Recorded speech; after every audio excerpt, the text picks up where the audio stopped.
everyone, Kelly here, and today I want to share with you my most recent reads.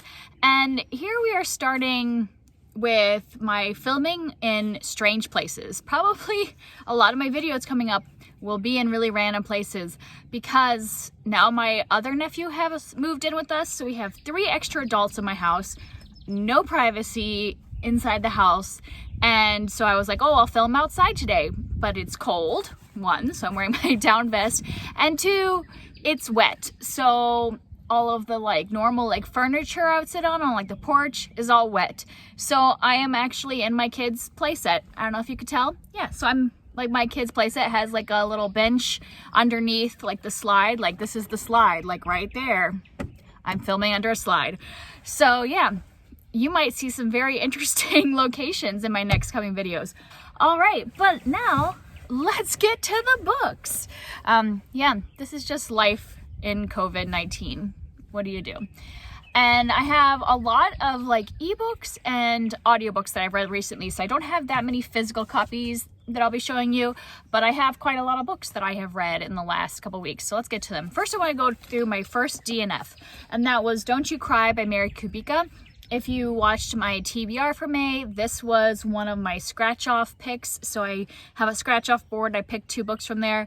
I had bought this book as just because I knew Mary Kubica was a thriller author. I knew I had seen her name around at other booktubers. So I didn't know anything about this book when I picked it up.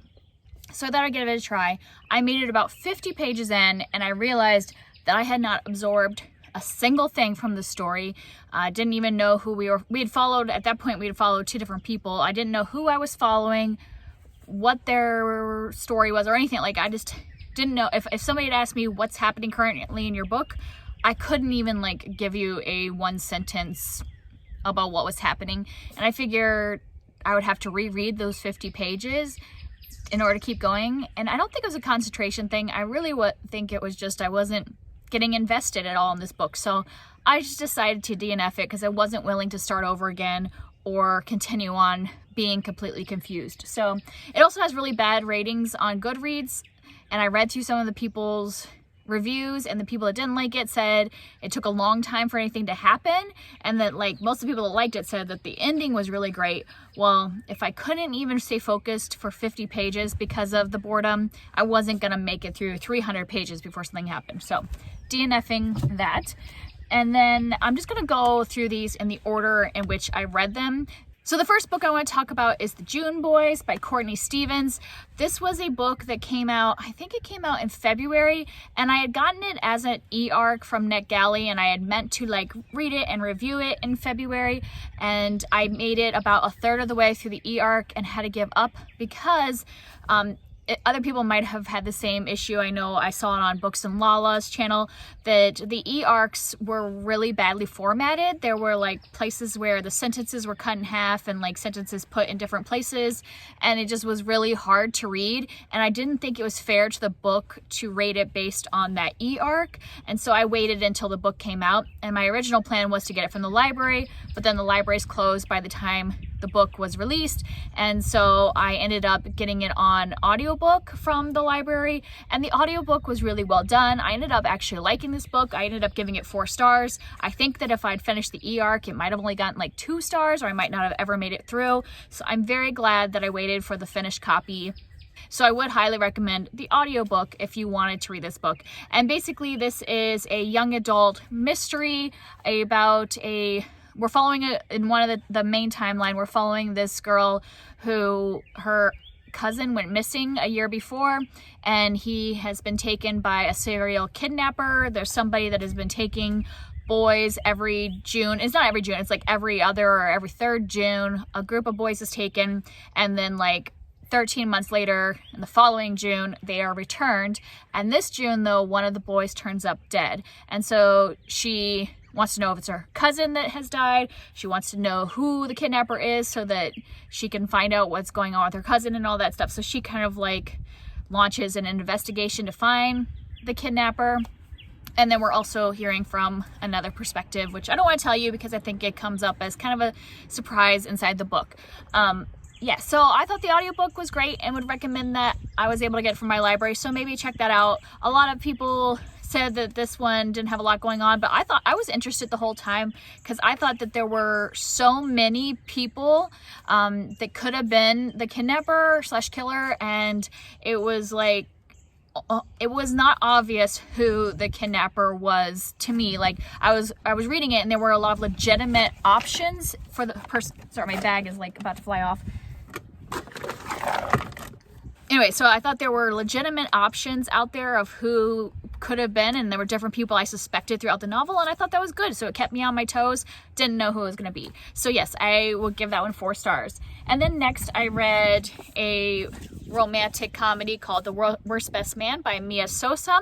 And this is about a woman who, at the beginning, she gets stood up at the altar and she is blaming the best man because he's the one that is the messenger. So he's the one that has to tell her that his brother is leaving her at the altar. And so she, of course, is mad at her fiance and also mad at her fiance's brother because he was the one that told her that the brother was not going to marry her. And then this takes place, like, so that's the beginning, but then like the next chapter is like 3 years later, and it turns out she is up for this job at a hotel being like the wedding planner for a hotel group, because she's currently being a like wedding planner on her own in her own business, and so this would be a really great opportunity because there'd be stability and all that. But she has to, in order to get the job, she has to work with this marketing group, and it turns out the marketing group is headed by both her ex-fiance and his brother, who, you know, she's hates both of them. So it's very much a rom-com where funny things happening, you know, mistaken identity, not like between them, but like they don't tell the person that they're working for that they all know each other. So there's a lot of that kind of antics going on, and I really enjoyed this. I gave it 4 stars. It wasn't like a new favorite. Like, I probably wouldn't like reread this one over and over again. Like, sometimes my favorite romantic comedies I might read again. This one I won't, because it's just not necessarily one that will stick with me, but I had a good time in the reading of it.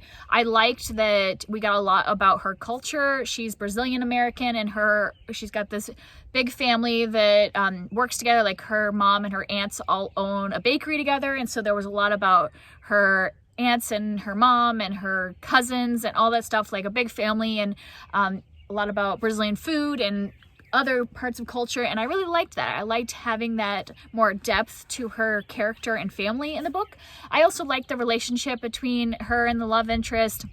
I thought that for, you know, a lot of times in romantic comedies, the main conflict of the story is miscommunication. And this one, I thought the conflict was actually, like, made sense. I mean, it wasn't miscommunication. It was like, you know, that, oh yeah, you are the person that messed up my wedding, and you are the brother of my ex-fiance. There's going to be, you know, inherent issues there and conflict that don't have anything to do with miscommunication. So I really enjoyed that there was like a real conflict and real things they had to work through. The only thing that I didn't necessarily love, and why I probably won't reread it, is that I felt like the sex scenes were very awkward, and every time there was like weird words used, I don't know, it was just like awkward. It didn't feel natural. Like, there were times I was like, ooh, kind of cringy. So it just wasn't my style of sex scenes. Maybe it was just like the wording used or descriptions or whatever. I just didn't love that part, but the relationship was cute, and I would recommend it if you are somebody that likes a romantic comedy and wants something with more like family and stuff like that. And then next, I listened to This Vicious Cure by Emily Suvada. I can't say much about this because this is the third and final in a trilogy. The first one of this trilogy is This Mortal Coil, and I think that's the name of the series, maybe. I don't actually know what the name of the series is.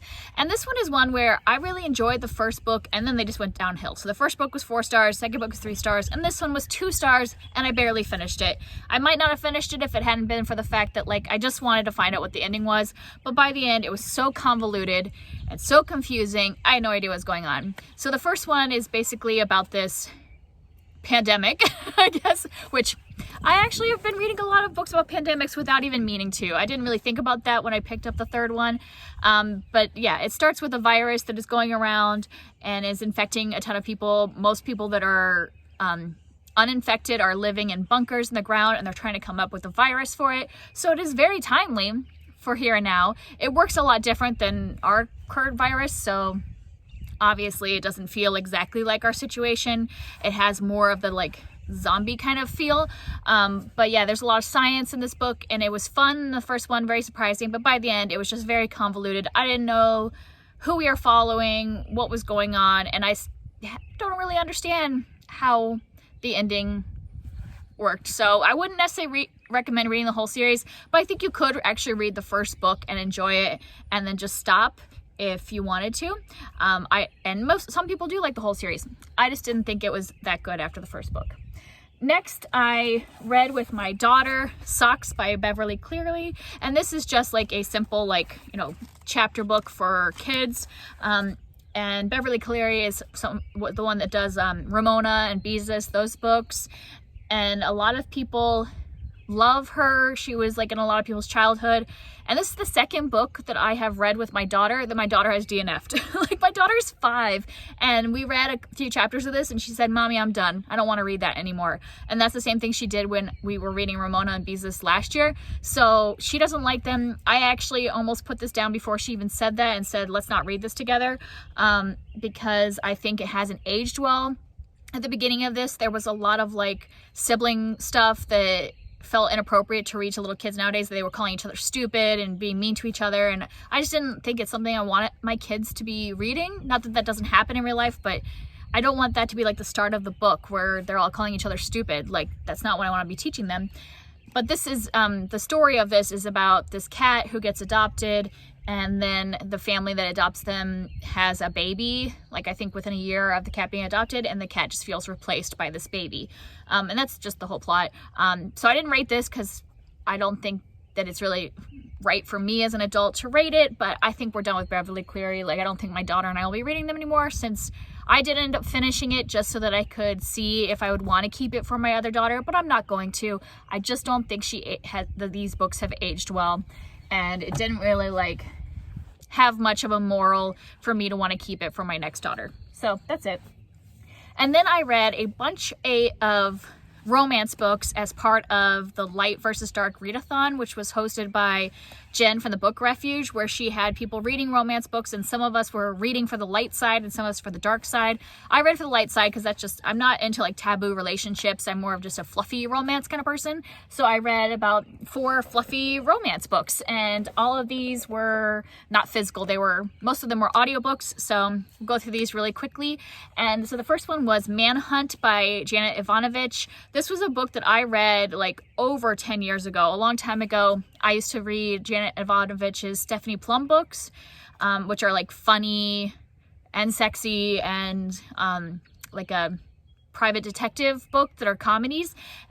She's a pretty famous series of hers, and I used to read those books, and so at the time I had read some of her other just like plain romance books, and I remember them being fun, and so I just was like, let me just pick one up again. It's been over 10 years since I tried one, and these are definitely like nothing like more is happening in the story. Like, it's pure romance and, big, sexy, manly guy versus, and the woman is not like timid little woman. I mean, she was definitely in this one. She was a city woman who decided she was fed up with her city life. So she moves to Alaska like suddenly and gets this little cabin. And of course, like, there's no indoor plumbing and everything's just kind of like, she doesn't know what to do. And so her big manly neighbor helps her out, and you know what's gonna happen.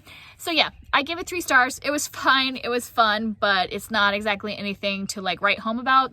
So if you're just looking for some plain romance with a big burly man, this was only like a few hours long, like 4 hours long. So go ahead and try her straight romances, but you're not gonna necessarily be your new favorite book or anything, at least in my opinion. They're just kind of there for fun. And then I read The Unhoneymooners by Christina Lauren. This was actually a reread for me. I read this last year, and I just love this book. It's got one of my favorite tropes. I enjoy the couple, and it's a hate to love romance where these 2 people are the like maid of honor and best man at their brother and sister's wedding, and everybody at the wedding gets sick from food poisoning except for these 2 characters, because one's allergic to shellfish and the other one doesn't like buffets, and so they end up taking the married couple's honeymoon together, even though they hate each other, but it's a free trip to Hawaii.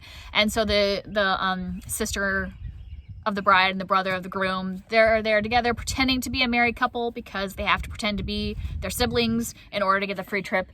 And so I love the like fake relationship trope. I love like a good hate to love. And I just think they're a cute relationship. I also think that like there is a little miscommunication in this book, but like they talk out things, and I like that, and that they don't wait till the end of the book to talk out. They talk about things throughout the book. So I think it's a fun book, and I would recommend it. Obviously, I read it twice, gave it 5 stars both times. And then I read a teen romance called Princess and the Fangirl by Ashley Poston. This is the second book in the, I don't actually remember what the series is called. The first one is Geekerella, and so they're all like kind of, they're retellings of fairy tales or whatever, and they're set in a con. Maybe it's Once Upon a Con. That might be the series title. So they take place at like this one is at like a con that is based off of kind of, not Star Trek, but something that's like fictional that's similar to that. So this con involves that show and movie.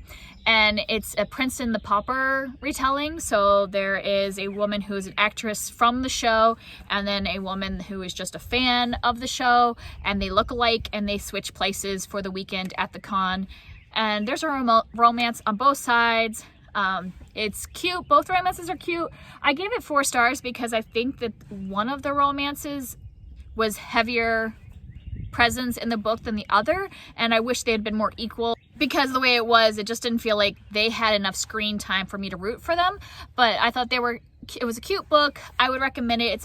They're fast reads, and they're fun, and they've got a lot of like pulp culture-y stuff, if you are like nerd culture type of things that would show up at a con. So they're fun. I enjoyed it.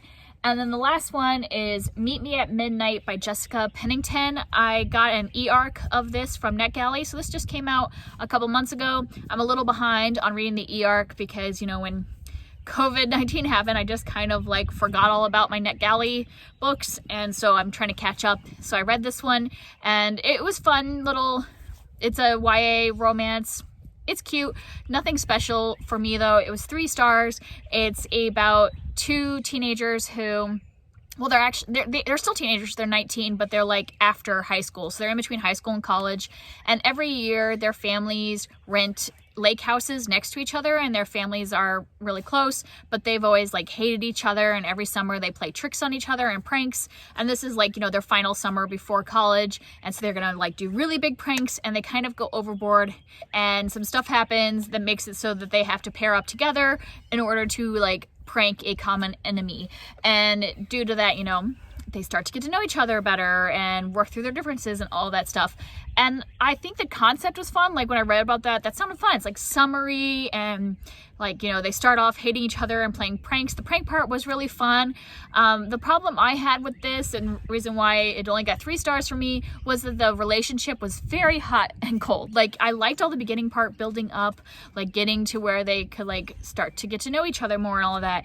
And their relationship started to get cute and all that. And then it was like so on again, off again, like hot, cold in their relationship, that it was getting frustrating. It was getting to the point where I'm like, okay, you should have stopped it maybe like 2 times cycles ago instead of like going this many on and off. Like it just got repetitive, and you're like, okay, I don't really care if they end up together anymore. Let's just end this. And that's how it felt to me, which is sad because I really did like their chemistry together, and I liked a lot of the fun stuff about their relationship. I just thought she went too, like the author went too long on the back and forth. But if you're somebody that likes a lot of that, will they, won't they, this would be a good one for you. It just, that's not like the drama I like. I like maybe like one time off, one time back on, you know, I don't want it to go on forever. So yeah, that one was a 3 stars for me. And now I've talked a long time about these books, so we're gonna close this up. I guess there was a lot of them to talk about. So that's it for me. If you want to talk about any of these, I'd love to hear from you down in the comments. And I can't wait to see where I end up filming next time. I am like super cold. It is not warm out today. So I'm gonna close this up, and I will see you next time. Bye.